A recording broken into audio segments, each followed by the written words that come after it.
तो हेलो साथियों, नमस्कार। स्वागत है आपका अपने चैनल सक्सेस जंक्शन एक कदम सफलता की ओर में। और हम लेकर के आ गए हैं आपके लिए एमपी पटवारी परीक्षा 2023 24 अप्रैल शिफ्ट 1 का एग्जाम एनालिसिस, जहां पर आज हम कवर करने वाले हैं Hindi, English, math, reasoning, GK, science, computer और मैनेजमेंट के महत्वपूर्ण प्रश्नों को। आज जो प्रश्न भेजा है उनको बहुत बहुत धन्यवाद कहते हैं। उनका नाम लेना चाहेंगे दिव्या यादव। इन्होंने इंदौर से हमको बहुत सारे प्रश्न भेजे हैं। आपको बहुत बहुत धन्यवाद है। चलिए वीडियो को शुरू से लेकर के अंत तक जरूर देखिएगा। लास्ट में हम आपको बताएंगे कि किस सब्जेक्ट से कितने प्रश्न आए हैं और आज की शिफ्ट में कितना कट ऑफ जाने वाला है और आज की शिफ्ट के टॉप 5 टॉपर कौन रहे हैं। ठीक है, तो चलिए शुरुआत करते हैं। आइए देखते हैं आज का पहला प्रश्न क्या है। देखिए, तो आज का पहला प्रश्न है, मध्य प्रदेश का सबसे पूर्वी जिला कौन सा है। कल ही हमने आपको शाम को ये कराए थे, पूर्व, पश्चिम, उत्तर, दक्षिण, ये चारों जिले कल करवा दिए थे। आज सुबह प्रश्न देखने को मिल गया है। सही आंसर है सिंगरौली, जो है वो आपका पूर्वी जिला है। अब देखिए, सिंगरौली दिया होगा तो बहुत अच्छी बात है। अगर सिंगरौली ना दिया हो तो उसके आसपास के जो जिले हैं, सीधी वगैरह जो भी हैं, ये भी आपको ऑप्शन में दिए जा सकते हैं। ठीक है, जैसे कि कल दिया गया था, कल आपका उत्तरी जिला पूछ लिया था और मुरैना ऑप्शन में ही नहीं था, भिंड भी ऑप्शन में नहीं था। तो मुरैना के आसपास वाले जो जिले होंगे, जैसे शिवपुरी हो गया, ठीक है ना, और भी कोई जो जिला होगा वो उत्तरी जिला, वही आपका आंसर होगा। यानी कि पूरा डिटेल में वो जानना चाह रहा है कि आपको डिटेल जानकारी है कि नहीं एमपी के मैप की। ठीक है, चलिए कुछ जानकारी आपको देते हैं इस प्रश्न के बारे में, एक्स्ट्रा जानकारी देखिए। तो मध्य प्रदेश का सबसे उत्तरी जिला मुरैना माना जाता है। ठीक है ना, मुरैना। इसके बाद मध्य प्रदेश का सबसे दक्षिणी जिला कौन सा है, तो बुरहानपुर जो है वो सबसे दक्षिणी जिला है। और देख लेते हैं, देखिए आगे बढ़ते हैं। मध्य प्रदेश का सबसे पूर्वी जिला सिंगरौली है। इसके अलावा मध्य प्रदेश का सबसे पश्चिमी जिला अलीराजपुर है। ठीक है, और देख लीजिए कुछ फैक्ट। अब यहाँ से अगले शिफ्ट में आपके प्रश्न बन सकते हैं। मध्य प्रदेश के सर्वाधिक जिले उत्तर प्रदेश राज्य की सीमा से जुड़ते लगते हैं। सबसे ज्यादा कितने, तो 13 जिले जो हैं वो उत्तर प्रदेश की सीमा को टच करते हैं। ये आगे प्रश्न बन सकता है क्योंकि राजस्थान वाला प्रश्न पूछा जा चुका है। 10 जिले जो है वो राजस्थान की सीमा को टच करते हैं। और देख लेते हैं, महाराष्ट्र से 8 जिले ऐसे हैं जो महाराष्ट्र की सीमा को टच करते हैं और छत्तीसगढ़ से 7 जिले ऐसे हैं जो छत्तीसगढ़ की सीमा को टच करते हैं। तो मध्य प्रदेश के भौगोलिक जो विवरण है, यहाँ से आपको एक प्रश्न डेली देखने को मिल रहा है, तो ये आपको पढ़ करके जाना है। ठीक है, चलिए भाई आगे बढ़ते हैं और अगला प्रश्न देखते हैं। आज का अगला प्रश्न है, इनमें से कौन सी रचना रविंद्रनाथ टैगोर की नहीं है। तो रविन्द्रनाथ टैगोर की रचनाएं पूरी देख लेते हैं। इनमें से जो भी ऑप्शन में नहीं दिया होगा वही आपका आंसर होगा। ठीक है, तो रविन्द्रनाथ टैगोर जी की पूरी रचनाएं देख लेते हैं। तो देखिए, रविन्द्रनाथ टैगोर ने कालजयी रचना गीतांजलि लिखी थी। तो सबसे पहली महत्वपूर्ण रचना इनकी कौन सी है, गीतांजलि है। साल 1913 में वह साहित्य का नोबेल पुरस्कार जीतने वाले पहले गैर यूरोपीय और पहले एशियाई थे। साहित्य के अलावा चित्रकला और संगीत के क्षेत्र में भी महारत रखने वाले टैगोर की गीतांजलि, चोखेर वाली, गोरा, घरे बाइरे, काबुलीवाला और 4 अध्याय समेत ढेरों बेहद चर्चित जो है रचनाएं हैं। ठीक है ना, आज ऑप्शन में भी चंडालिका वगैरह ऐसा ऑप्शन दिया था, तो देख लेना कि इसमें से कोई ऑप्शन था क्या, चोखेर वाली वगैरह, ये कोई ऑप्शन दिया होगा। गीतांजलि आज ऑप्शन में नहीं था। ठीक है ना, चलिए भाई आगे बढ़ते हैं और अगला प्रश्न देख लेते हैं। देखिए, आज का अगला प्रश्न है, मोहिनीअट्टम किस राज्य का नृत्य है। तो सही आंसर है केरल का नृत्य है मोहिनीअट्टम। नृत्यों से डेली एक प्रश्न पूछा जा रहा है। स्टैटिक जी के नाम से हमने एक वीडियो कुछ दिनों पहले अपलोड की थी, वो वीडियो जरूर देख लेना आप। ठीक है ना, वहां पर हमने सारे राज्यों के नृत्य और युद्ध अभ्यास को कवर कराया था। स्टैटिक जी के बाद सक्सेस जंक्शन सर्च करेंगे तो मिल जाएगी। ठीक है, देखिए, तो कुछ और नृत्य देख लेते हैं जो केरल के हैं। केरल के सबसे ज्यादा नृत्य आपके एग्जाम में पूछे जा रहे हैं। देखिए, कथकली, मोहिनीअट्टम और ये तिराकली, क्या नाम है, और उसके बाद कोलकली, उसके बाद ओटम थुलाल, कुडियाम, चाक्यार, ये सब जो है वो केरल के लोक नृत्य हैं। तो केरल के लोक नृत्य जो है वो एक बार आपको पढ़ करके जाने। ठीक है, साउथ वाले सबसे ज्यादा लोक नृत्य आपसे पूछे जा रहे हैं आपके एग्जाम में। चलिए आगे बढ़ते हैं। वीडियो को लाइक कर देना, चैनल को सब्सक्राइब कर लेना मेरे भाई। 27-28 तारीख से आपकी वन रक्षा की स्पेशल क्लास शुरू हो रही है। ठीक है, जिसमें हम डिटेल में पूरी जानकारी आपको देते हुए आगे बढ़ेंगे। जैसे कि आपकी जो भी इंग्लिश का टॉपिक हमने कराया है उसमें पूरा डिटेल में कराएंगे। ठीक है, विश्व मानवाधिकार दिवस कब मनाया जाता है, तो 10 दिसंबर को विश्व मानवाधिकार दिवस मनाया जाता है। क्यों मनाया जाता है, आइए बताते हैं। देखिए, तो अंतर्राष्ट्रीय मानवाधिकार दिवस प्रत्येक वर्ष 10 दिसंबर को मनाया जाता है। 10 दिसंबर 1948 को संयुक्त राष्ट्र महासभा द्वारा मानवाधिकारों को सार्वभौमिक घोषणा जो है वो 10 दिसंबर 1948 को की गई थी। इसीलिए 10 दिसंबर को जो है विश्व मानवाधिकार दिवस मनाया जाता है। अगला प्रश्न है, विश्व पोस्ट ऑफिस दिवस कब मनाया जाता है, विश्व डाक दिवस कब मनाया जाता है। तो 9 अक्टूबर को विश्व डाक दिवस मनाया जाता है। देखिए, विश्व डाक दिवस प्रत्येक वर्ष 9 अक्टूबर को मनाया जाता है। विश्व डाक दिवस को स्विट्जरलैंड के बर्न में 1874 ईस्वी में यूनिवर्सल पोस्टल यूनियन की स्थापना की याद में मनाया जाता है। ये भी आपको याद रखना क्यों मनाया जाता है, क्योंकि इस दिन जो है वो यूनिवर्सल पोस्टल यूनियन की स्थापना हुई थी। 9 अक्टूबर को विश्व पोस्ट ऑफिस दिवस मनाया जाता है। आगे बढ़िए। मध्य प्रदेश का सबसे व्यस्ततम रेलवे स्टेशन कौन सा है। देखिए, एमपी से प्रश्न आ रहे हैं, ऐसा नहीं कि एमपी से प्रश्न नहीं आ रहे हैं। तो एमपी को हम स्पेशल कवर करेंगे आपके वन रक्षक वाले एग्जाम में। ठीक है ना, देखिए सही आंसर इटारसी। इटारसी जो है जो मध्य प्रदेश का सबसे व्यस्ततम रेलवे स्टेशन आपका इटारसी है। देखिए, Itarsi junction railway station Madhya Pradesh के राज्य में सबसे व्यस्ततम रेलवे स्टेशन। यहाँ पर प्रतिदिन लगभग 330 ट्रेनें जो है वो प्रतिदिन यहाँ पर रुकती हैं। ठीक है, आगे बढ़िए। कांचीपुरम में कौन सा मंदिर बना हुआ है, तो सही आंसर है कैलाश नाथ मंदिर जो है वो कांचीपुरम में स्थित है। ठीक है, चलिए देखिए, तो शहर के पश्चिमी दिशा में स्थित यह मंदिर कांचीपुरम का सबसे प्राचीन और दक्षिण भारत के सबसे शानदार मंदिरों में से एक है। कैलाशनाथ मंदिर ये आपका कांचीपुरम में स्थित है। ये प्रश्न आपका पूछा गया था। चलिए भाई आगे बढ़ते हैं। पीओपी के जनक कौन है? प्लास्टर ऑफ पेरिस के जनक कौन है? ये आपसे पूछा जा रहा है। तो देखिए निकोले इवानोविच पिरोगोव जो है ये आपके पीओपी के जनक है, प्लास्टर ऑफ पेरिस के जनक है। ठीक है, देखिए तो इनका नाम आप पढ़ लेना, ठीक है ना। सेंट पीटर्सबर्ग मेडिको सर्जिकल अकादमी में सर्जरी विभाग के एक प्रमुख थे और क्रीमियन युद्ध के दौरान एक रूसी सेना के सर्जन थे। ठीक है, 1852 के आसपास प्लास्टर स्प्लिंट्स का उपयोग करने करने की अपने विचार की कल्पना की, जबकि एक मूर्तिकार के काम का अवलोकन किया जो लिनन की पट्टियों का इस्तेमाल करता था। देखिए क्या हुआ था, ये जो है मतलब ऐसे युद्ध वगैरह चल रहा था, तो इसी में उन्होंने देखा कि एक मूर्तिकार जो है वो प्लास्टर ऑफ पेरिस का यूज करके जो है वो बना रहा है, मूर्तियां बना रहा है और मूर्तियों को आसानी से जोड़ दे रहा है। तो इनके दिमाग में एक आइडिया आया, क्यों ना हम ऐसे मानव की हड्डियों को भी जोड़ दें। इसको जो है उन्होंने अपने दिमाग में रखा और फिर उस पे काम किया और फाइनली प्लास्टर ऑफ पेरिस का इस्तेमाल जो है होना शुरू हो गया। प्लास्टर ऑफ पेरिस का निर्माण हो गया, जिसे हम प्लास्टर कहते हैं। हड्डी-वड्डी टूट जाती है तो प्लास्टर करवाते हैं ना सफ़ेद कलर का, वही है ये, ठीक है। लैटेराइट मिट्टी कितने तापमान पर पाई जाती है? तो ये ऑप्शन में दिया हुआ था, शुष्क जलवायु वाले उष्णकटिबंधीय क्षेत्र जो होते हैं, क्षेत्र पूछे गए थे बेसिकली कौन से क्षेत्र में पाई जाती है। तो शुष्क जलवायु वाले जो उष्णकटिबंधीय क्षेत्र होते हैं, वहाँ पर लैटेराइट मिट्टी जो है वो पाई जाती है। तो अधिकांश शुष्क जलवायु वाले उष्णकटिबंधीय क्षेत्रों में है। लैटेराइट मिट्टी उच्च उच्च तापमान और उच्च वर्षा वाले क्षेत्रों में विकसित होती है। ये जो है आपका देखिए एक बार आपका काली मिट्टी पूछी जा चुकी है, ये लैटेराइट मिट्टी पूछ ली है। अब लाल मिट्टी जो है मालवा क्षेत्र की कौन-कौन सी मिट्टियाँ हैं, ये थोड़ा-सा आपका आगे पूछी जा सकती हैं, ठीक है? चलिए भाई आगे बढ़ते हैं और अगला प्रश्न देखते हैं, देखिए। अगला प्रश्न है, अधिक आरबीसी की वृद्धि से कौन-सा रोग हो जाता है? ठीक है, अगर ज़्यादा आरबीसी बन जाएगी तो कौन-सा रोग होगा? तो याद रखना, पॉलीसिथेमिया वेरा नामक जो रोग है वो अधिक अगर आरबीसी आपके शरीर में निर्माण होता है तो ये रोग बन जाता है। अभी तक ये प्रश्न पूछा नहीं गया था, अभी तक पूछा था कि आरबीसी की कमी से कौन-सा रोग होता है, लेकिन पहली बार ये प्रश्न पूछा गया है तो पटवारी भाई कुछ भी कर सकता है, किसी भी लेवल के प्रश्न ला सकता है, ठीक है ना? देखिए, तो लाल रक्त कोशिकाओं की संख्या में वृद्धि पॉलीसिथेमिया वेरा नामक बीमारी के कारण हो सकती है, जो एक प्रकार का कैंसर है, ठीक है ना? एक तरह का ब्लड कैंसर इसको कह सकते हैं। हालाँकि यह जो रोग है वो दुर्लभ है। रीनल सेल कार्सिनोमा जैसे कुछ कैंसर भी लाल रक्त कोशिकाओं की वृद्धि की वजह से हो जाते हैं, ठीक है? आरबीसी की कमी से कौन-सा रोग होता है? तो एनीमिया नामक जो रोग है, वो आरबीसी की कमी से होता है। ये प्रश्न कई बार पूछा गया आपके एग्ज़ाम में, लेकिन आज जो है घुमा करके नया प्रश्न पूछ लिया, ठीक है? आगे बढ़ते हैं भाई देखिए, कौन-सा राजवंश समुद्र से व्यापार किया करता था? सही आंसर है सातवाहन वंश जो था, वो समुद्र से व्यापार किया करता था। देखिए, यह तथ्य है कि सातवाहन समुद्री व्यापार करते थे तथा उनके पास जल सेना थी। एक विशेष दोहरे मस्तूल के जहाज वाले सिक्के की उपलब्धता से सिद्ध होता है। उनके सिक्कों पर जो है ना, सिक्कों पर एक जहाज छपा हुआ है, जो कि आपका समुद्री जहाज हुआ करता था। तो वहाँ से ये सिद्ध होता है कि ये लोग क्या है, समुद्री व्यापार भी करते थे, ठीक है ना? कौन-कौन से शासक है देख लीजिए, तो किस शासक ने ये सिक्के जारी किए थे? तो सातवाहन वंश का जो संस्थापक सिमुक था, सिमुक ने ये सिक्के जारी किए थे। कल यह प्रश्न पूछा गया था कि सातवाहन वंश का संस्थापक कौन है? तो सिमुक जो है वो सातवाहन वंश का संस्थापक है। तो संस्थापक वगैरह आपको पढ़ कर के जाने हैं, यहाँ से प्रश्न पूछ रहा है। तो देखिए मौर्य वंश, ठीक है ना? आपका और नंद वंश जो है, गुप्त वंश जो है, ये सब आपको पढ़ कर के जाना है। इसके संस्थापक ही पूछते हैं, ऊपर-ऊपर से थोड़ा बहुत आप पढ़ कर के जाइएगा। बाकी जब हम आपका वर्णरक्षक वाली क्लास चलाएँगे तो इसका एक अलग से हम क्लास ले लेंगे, उसमें हम सब कुछ आपका ये पूरा याद करवा देंगे ट्रिक के साथ में, ठीक है? चलिए भाई आगे बढ़ते हैं। आनुवांशिकता का जनक किसे कहा जाता है? सही आंसर है ग्रेगर जोहान मेंडल को आनुवांशिकता का जनक कहा जाता है। देखिए, तो आनुवांशिकी के जनक ग्रेगर जोहान मेंडल हैं। जहाँ उनका जन्म 1882 में हुआ था। उन्होंने 1856 में मटर के पौधे पर अपना आनुवांशिक, ये प्रश्न कई बार पूछा गया है कि किस पौधे पर किया था? तो मटर के पौधे पर अपना आनुवांशिक अध्ययन शुरू किया था और 1863 में उन्होंने इस अध्ययन को जो है पूरा कर लिया था, ठीक है? चलिए आगे बढ़ते हैं, अगला प्रश्न देखिए।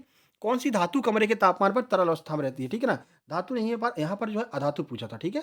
कौन सी अधातु जो है वो कमरे के तापमान पर तरल अवस्था में रहती है? तो वो आपकी ब्रोमीन है। ब्रोमीन एक ऐसी धातु है जो कमरे के तापमान पर तरल अवस्था में रहती है। धातु कौन सी है? वो भी आगे हम आपको बता देते हैं, देखिए। आज अधातु पूछा है, कल धातु पूछ सकते हैं। तो ब्रोमीन एक अधातु है जो कमरे के तापमान पर तरल अवस्था में रहती है। इसकी परमाणु संख्या 35 है। इसका प्रतीक जो है Br होता है। एक बार यही पूछा था कि Br किसका प्रतीक है? तो ब्रोमीन का होता है। मरक्यूरी जो है वो Hg कमरे के तापमान पर तरल अवस्था में रहने वाली एकमात्र धातु है जो कमरे के तापमान पर तरल अवस्था में रहती है, ठीक है? मरकरी जिसे हम Hg कहते हैं, ठीक है? तो कमरे के तापमान पर तरल धातु कौन सी है? पारा है, जिसे हम Hg कहते हैं, आपको याद रखना है। आगे बढ़ते हैं, कॉस्ट आयरन में कितना कार्बन पाया जाता है? ये आपको बताना है कि कॉस्ट आयरन में कितना कार्बन पाया जाता है, ठीक है ना? इसको आपको कमेंट बॉक्स में कमेंट करके बताना है, क्योंकि ये हम मतलब कि इसका क्या है ना कि ये वेरीफाई नहीं हुआ क्वेश्चन, ये कुछ लोग कह रहे आया था और एक लोग ने ही ये प्रश्न का जो है सेंड किया था कि ये प्रश्न आया है। अब जब तक 2-3 लोग हमको वेरीफाई नहीं कर देते, तब तक हम इस प्रश्न को नहीं मानते हैं। अगर ये प्रश्न आया है तो कमेंट बॉक्स में आप कमेंट कर देना, ठीक है? जो लोग भी एग्ज़ाम दे कर के आए हैं। चलिए आगे बढ़ते हैं, देखिए। डेंगू किस मच्छर की वजह से होता है? सही आंसर है मादा एडीज मच्छर की वजह से डेंगू फैलता है, ठीक है? तो देखिए, डेंगू के मच्छर को मादा एडीज मच्छर कहते हैं। चीते जैसी धारियों वाले मादा एडीज इजिप्टी मच्छर के काटने से शरीर में डेंगू फैलता है। कौन-सा है? तो मादा एडीज इजिप्टी, ये मच्छर का नाम आपको याद रखना है। ये जो है वो डेंगू का कारण बनता है, ठीक है? चलिए भाई आगे बढ़ते हैं। कोई किसान एक खेत में एक साथ 2 फसलें करता है, तो उसे हम क्या कहते हैं? तो उसको हम मिश्रित खेती कहते हैं। देखिए, तो 2 या 2 से अधिक फसलों को एक साथ उगाने की क्रिया को मिश्रित खेती कहा जाता है, ठीक है? एक फसल के साथ यदि किसान दूसरी फसल की भी खेती करता है, तो ऐसी की जाने वाली खेती को मिश्रित फसल कहते हैं। इससे जो फसल हमको प्राप्त होती है, उसको हम मिश्रित फसल कहते हैं, ठीक है? याद रखिएगा, एक साथ 2 फसलों की खेती मिश्रित खेती और ऐसे प्राप्त फसल को मिश्रित फसल कहते हैं।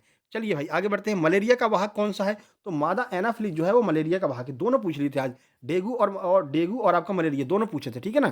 तो देखिए, मलेरिया के परजीवी का वाहक मादा एनाफ्लिज मच्छर है। इसके काटने पर मलेरिया के परजीवी लाल रक्त कोशिकाओं में प्रवेश करके बहुगुणित हो जाते हैं, जिससे रक्तहीनता, एनीमिया के लक्षण उभरते हैं और चक्कर आना, सांस फूलना, द्रुत नाड़ी आदि ऐसी जो है आपको मतलब कि सिम्पटम्स दिखाई देते हैं। ये मलेरिया के सारे सिम्पटम्स हैं। मलेरिया की दवा किस पौधे से प्राप्त होती है? तो सिनकोना के वृक्ष से मलेरिया की दवा प्राप्त होती है। ये प्रश्न भी कई बार पूछा गया, ठीक है? चलिए भाई आगे बढ़ते हैं, बात करते हैं हिंदी की। तो हिंदी में आज क्या-क्या पूछा गया है? क्रिया विशेषण पूछा है, समास पूछा है, लोकोक्ति मुहावरे पूछे हैं, सर्वनाम पूछा है, तत्सम तद्भव शब्द पूछे हैं, कारक आपके पूछ रहे हैं, वाच्य पूछ रहे हैं। तो तत्सम तद्भव और वाच्य की एक वीडियो हमने बना दी है, दोनों को एक साथ में, तो वो आप सर्च करके पढ़ लेना, क्योंकि यहाँ से प्रश्न अच्छे पूछे जा रहे हैं, अच्छे नंबर में प्रश्न पूछे जा रहे हैं। और दोनों हमने ट्रिक से आपको याद कराया, कैसे आप तत्सम से तद्भव पहचानेंगे, तत्सम से तद्भव कैसे बनाएँगे, ट्रिक के द्वारा कैसे वाच्य पहचानेंगे, कौन-सा वाच्य है, ये भी हमने जो है उसमें कराया है। तो सर्च कर लेना वाच्य और तत्सम तद्भव बाय सक्सेस जंक्शन, तो आपको देखने को मिल जाएगी, वो वीडियो देख कर के जाना। वर्तनी के 3 प्रश्न, पर्यायवाची के भी 2 प्रश्न आज देखने को मिले थे, शुद्ध अशुद्ध वाक्य के 2 से 3 प्रश्न, इसके अलावा अनेकार्थी शब्द भी देखने को मिले हैं। बात करते हैं कंप्यूटर की भाई, तो कंप्यूटर में अपर केस की जो है, अपर केस का फ़ॉर्मूला पूछा गया था, ठीक है ना? अपर केस का फ़ॉर्मूला क्या होता है, ये आपका पूछा गया था। इसके अलावा बीआईओएस का फुल फॉर्म क्या होता है, पूछा गया था। एमएस वर्ड में सिंबल को जो सिंबल्स होते हैं वो किस मेनू में पाए जाते हैं? इंसर्ट मेनू में जो है सिंबल्स पाए जाते हैं। शॉर्टकट कीज़ वगैरह आपके पूछे गए हैं, 2 से 3 प्रश्न शॉर्टकट कीज़ के पूछे गए हैं, ठीक है ना? इनमें से कौन-सा वर्ल्ड वाइड वेब में इस्तेमाल होता है? ऑप्शन में था एचटीटीपी, एचटीएमएल, ईटीसी जो है ऑप्शन में दिया हुआ था, ठीक है? एमएस एक्सेल से 2 से 3 प्रश्न, कीबोर्ड के जो बटन होते हैं वो फंक्शन की, उनसे भी प्रश्न पूछे गए थे। इसके अलावा आउटपुट इनपुट का एक प्रश्न था। उसके बाद विंडो से और ओएसआई लेयर से भी प्रश्न आज पूछे गए थे, ठीक है? चलिए भाई आगे बढ़ते हैं, बात करते हैं मैथ्स की। तो नंबर सीरीज़ के सबसे ज़्यादा प्रश्न आ रहे हैं। 4 प्रश्न नंबर सीरीज़ के देखने को मिले हैं आपको मैथ में।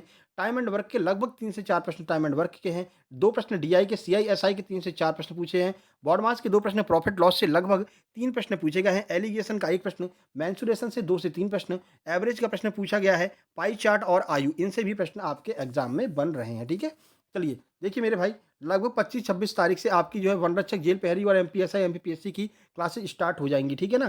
तो अपने सब दोस्तों को बता दीजिए, सबके पास शेयर कर दीजिए और आप भी सब्सक्राइब कर लीजिए, फ्री ऑफ कॉस्ट, एक भी पैसा चार्ज आपका नहीं लगेगा, ठीक है? देखिए, बात करते हैं रीज़निंग की, तो आपके सिटिंग अरेंजमेंट पूछा गया था, लाइन में बिठा करके 25 पर्सन को लाइन में बिठाता। अरे भाई, ये क्या कर दिया?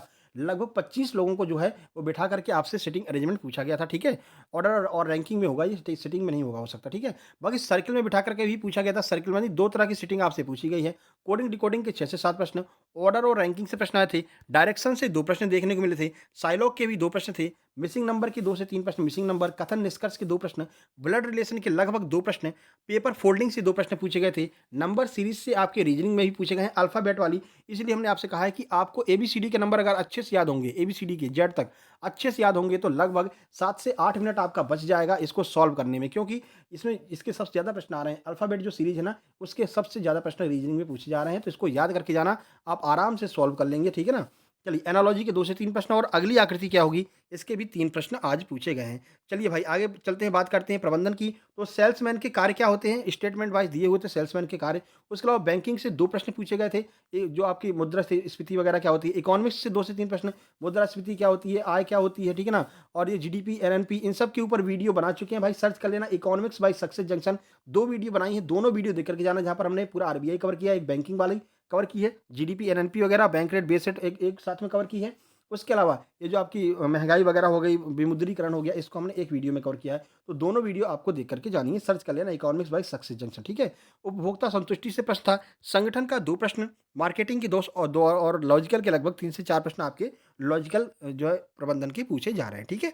चलिए बात करते हैं इंग्लिश की। तो भाई आज लगभग जिसका मतलब लक कह सकते हैं 2 पीक्यूआरएस मात्र पूछे गए थे आज, ठीक है ना? उसके अलावा active voice, passive voice 5 PQRS की वीडियो हमने बना रखी है, ट्रेंडिंग में चल रही है, सर्च कर लेना। ऐसा नहीं कि इसमें 2 आए हैं तो आगे नहीं आए। आपने अगर नहीं पढ़ी है तो पढ़ कर के जाना, ठीक है ना? सर्च करना पीक्यूआरएस बाय सक्सेस जंक्शन तो आपको देखने को मिल जाएगी। इसके अलावा नरेशन के आज 4 से 5 प्रश्न नरेशन और 4 से 5 प्रश्न आपकी जो है active voice, passive voice in दोनों की वीडियो भी बना रखी है, सर्च कर लेना active passive voice success junction. Google पे भी सर्च करेंगे ना तब भी आपको मिल जाएगा। ट्रेंडिंग में चल रही है तीनों वीडियो। तीनों वीडियो आप देख कर के जाना, ट्रिक के द्वारा हमने इसको सॉल्व करने की ट्रिक बताई है, ठीक है? एग्ज़ाम में जाने से पहले एक बार ज़रूर देख जाना, आपके लगभग 7 से 8 प्रश्न इंग्लिश के कवर हो जाएँगे। प्रीपोज़िशन से प्रश्न बन रहे हैं, इडियम्स के 4 से 5 प्रश्न इडियम्स बढ़ गया, ठीक है ना? और इडियम्स वाली वीडियो कल हमने अपलोड की है, सुबह सर्च कर लेना इडियम्स।